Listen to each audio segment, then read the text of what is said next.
oo businesskaas taraagaanu ku dhex jira uu naga caawiyo iyo anigoo ah Korneyl Cabdiwaaxid waxaan halka u nimid maantay Ismaaciil inaanu saacado voluntary gelino shaqadiisa u shaqeeno maadaama uu noo shaqeeyo Ismaaciil waa xildhibaan fadhiya kursiga degmada saddexaad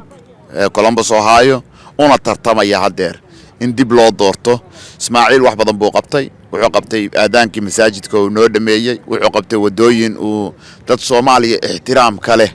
lagu maamuusay oo kamid yahay Sayid Maxamed Cabdulla Xasan Street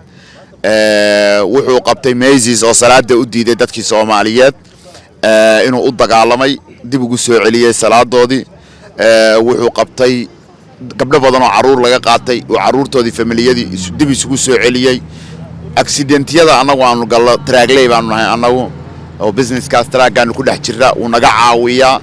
Ismaaciil waa xildhibaan waa lawyer waa aqoon-yahan wuuna idin caawinaya waxa la idinkaga baahan yahay marka in aad